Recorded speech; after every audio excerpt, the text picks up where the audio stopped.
बिस्मिल्लाहिर्रहमानिर्रहीम। अस्सलामु अलैकुम everyone. My name is Hadiqa Saleem and welcome back to my channel. इंशाअल्लाह आज हम इल्मुन नहव फ़सल नंबर 22 पढ़ेंगे, जिसमें हम अवामिल की दूसरी किस्म यानी मानवी को जानेंगे। इससे पहले जो हम अवामिल पढ़ रहे थे वो अवामिल लफ्ज़िया थे, यानी कि लफ्ज़ों में वो अवामिल मौजूद थे, उनका तलफ़्फ़ुज़ होना मुमकिन था। ठीक है, बहुत सारे अवामिल हमने पढ़े कि जिनका तलफ़्फ़ुज़ मुमकिन था, लेकिन अब वो अवामिल आए हैं कि जिनका लफ्ज़न जो है यानी तलफ़्फ़ुज़ मुमकिन नहीं है। तो अवामिल की दूसरी किस्म यानी मानवी को शुरू करते हैं। अल्लाह ताला से दुआ है कि अल्लाह ताला अच्छी तरीके से बात आपके समझ में आ जाए। तो देखिए क्या कहा कि अवामिल मानवी यानी मानवी अवामिल। आमिल मानवी वो है जो ज़ाहिरी लफ्ज़ों में मौजूद ना हो, इसकी दो किस्में। ठीक है, आमिल मानवी कौन सा होगा कि जो ज़ाहिरी लफ्ज़ों में मौजूद ना हो, क्योंकि जो ज़ाहिरी लफ्ज़ों में मौजूद होता है ना उसे क्या कहते हैं, लफ्ज़ी आमिल कहते हैं।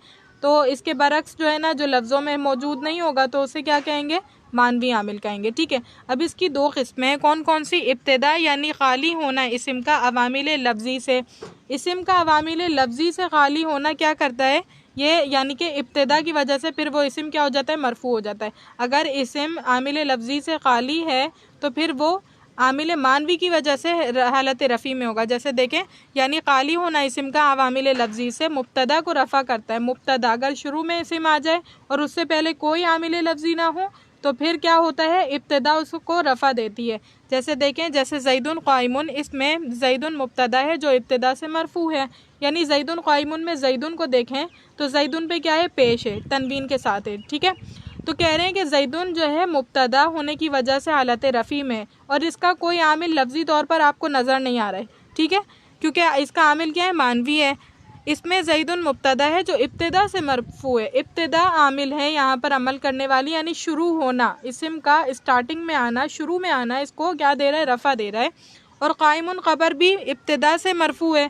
क़ाइमुन जो ख़बर है, यानी कि ये वाली ख़बर क़ाइमुन है, तो ये भी इब्तिदा की वजह से मरफू है। सही, मुब्तदा भी इब्तिदा की वजह से मरफू और क़ाइमुन ख़बर भी इब्तिदा की वजह से मरफू। ठीक है, गोया दोनों मुब्तदा ख़बर में इब्तिदा ही आमिल है। सही है, मुब्तदा हो या ख़बर हो, दोनों में क्या है, इब्तिदा आमिल है। ये तो एक मज़हब था, अभी मज़ीद दो और मज़हब आप पढ़ेंगे इंशाअल्लाह ताला। इसमें अभी तक आपको क्या बताया गया है कि इस्म का किसी भी आमिल से खाली होना क्या करता है, उसे रफ़ा देता है इब्तिदा की वजह से। जैसे ज़ैदुन क़ाइमुन में ज़ैदुन मुब्तदा होने की वजह से हालत रफ़ी में किसी भी आमिल लफ्ज़ी के ज़ेर असर नहीं है, तो आमिल मानवी यानी इब्तिदा ने उसे रफ़ा दिया। और क़बर जो क़ाइमुन है वो भी किसी आमिल लफ्ज़ी के ज़ेर असर नहीं है, तो उसे आमिल मानवी ने रफ़ा दे दिया। ठीक है, अब आगे देखिए, आगे क्या कह रहे हैं कि यहाँ दो मज़हब और हैं। एक तो ये कि इब्तिदा तो मुब्तदा में अमल करती है और मुब्तदा ख़बर में। ठीक है, अब दो मज़हब मैंने आपको बताए। देखें, पहले हमने जो मज़हब पढ़ा उसमें क्या पढ़ा कि इब्तिदा एक आमिल है जो कि मुब्तदा को भी रफ़ा देता है और इब्तिदा ही ख़बर को भी रफ़ा देता है। लेकिन अब सेकंड मज़हब क्या है, दूसरा मौक़िफ़ क्या है हमारे पास, कि जो है मुब्तदा में, यानी इब्तिदा तो मुब्तदा में अमल करती है लेकिन मुब्तदा ख़बर में अमल करता है। सही, तो इस सूरत में क्या होगा, मुब्तदा का आमिल मानवी होगा लेकिन ख़बर का आमिल क्या होगा, लफ्ज़ी होगा। लफ्ज़ों में मुब्तदा मौजूद है ना जो ख़बर को रफ़ा दे रहा है दूसरे मज़हब के मुताबिक। तो क्या हुआ कि मुब्तदा का आमिल तो मानवी हुआ लेकिन ख़बर का आमिल क्या हुआ, लफ्ज़ी हुआ इस सूरत में। ठीक है, अब तीसरा मज़हब क्या है, दूसरे ये कि यानी दो मज़हब करके बता रहे हैं कि फ़र्स्ट मज़हब ये एंड सेकंड मज़हब क्या है, सेकंड मौक़िफ़ क्या है हमारे पास। दूसरा ये कि मुब्तदा और ख़बर में से हर एक दूसरे में अमल करता है, यानी मुब्तदा ख़बर में और ख़बर मुब्तदा में। ठीक है, अब क्या एक नेक्स्ट पे क्या कहा कि जो है हमारे पास मुब्तदा और ख़बर दोनों एक दूसरे पर अमल करते हैं। मुब्तदा जो है ख़बर यानी कि मुब्तदा ख़बर पर, ख़बर मुब्तदा पर, यानी मुब्तदा रफ़ी हालत रफ़ी में तो वो ख़बर की वजह से और ख़बर हालत रफ़ी में तो वो मुब्तदा की वजह से। इस सूरत में क्या होगा, इस सूरत में दोनों का आमिल लफ्ज़ी हो जाएगा। सबसे पहली जो सूरत थी जिसमें हमने कहा कि मुब्तदा का आमिल भी इब्तिदा है और ख़बर का आमिल भी इब्तिदा है, उस सूरत में क्या था, दोनों का आमिल मानवी था। जब हमने कहा कि मुब्तदा का आमिल तो इब्तिदा है लेकिन ख़बर का आमिल मुब्तदा है, तो इस सूरत में क्या हुआ, मुब्तदा का आमिल तो मानवी हुआ लेकिन ख़बर का आमिल क्या हुआ, हमारे पास ख़बर का आमिल लफ्ज़ी हुआ जो कि मुब्तदा है। फिर थर्ड कंडीशन क्या हुई कि मुब्तदा और ख़बर दोनों एक दूसरे में अमल करते हैं हमने कहा, तो इस सूरत में क्या हुआ, दोनों का आमिल लफ्ज़ी हो गया। उसके बाद देखिए, फ़ेल मुज़ारे में नासिब व जाज़िम का ना होना फ़ेल मुज़ारे को रफ़ा करता है।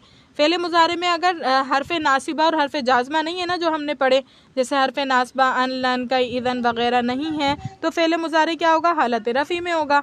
ठीक है, हालत रफ़ी पाई जाएगी, उसके हालत रफ़ी वाले अराब होंगे। लेकिन अगर और इसी तरह अगर फ़ेल मुज़ारे में जाज़िम हरफ जाज़मा मौजूद नहीं है, जैसे लामे अमर लाए नहीं, ठीक है, इन शर्तिया वगैरह मौजूद नहीं है, तो फिर ये क्या करेंगे, फ़ेल मुज़ारे को रफ़ा देंगे। आसान सी बात है।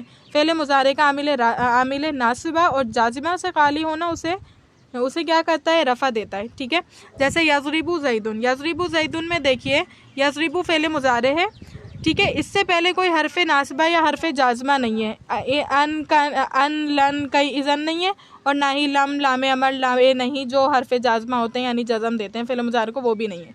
जब ये दोनों नहीं है तो फ़ेल मुज़ारे इस सूरत में क्या होगा, हालत रफ़ी में पाया जाएगा, और हालत रफ़ी वाला इराब इस पर आएगा। हालत रफ़ी का इराब क्या होता है फ़ेल मुज़ारे का, यानी फ़ेल मुज़ारे जो है मुअर्रब होता है, और मुअर्रब का इराब आखिर से मज़मूम होता है। ये आपने पढ़ा होगा सर्फ में भी कि फ़ेल मुज़ारे आखिर से मज़मूम होता है, इसकी खासियत यही है।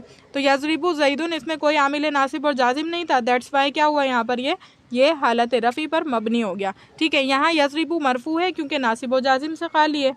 यज़रिबु क्यों मरफू है कि नासिब व जाज़िम से खाली है। उम्मीद करती हूँ लेक्चर अच्छी तरीके से समझ आएगा। अल्लाह ताला से दुआ है अल्लाह ताला इस पढ़ने पढ़ाने को अपनी बारगाह इलाही में कबूल मंजूर फरमाएँ। व आखिरु दावाना अनिल हम्दुलिल्लाहि रब्बिल आलमीन। अस्सलामु अलैकुम।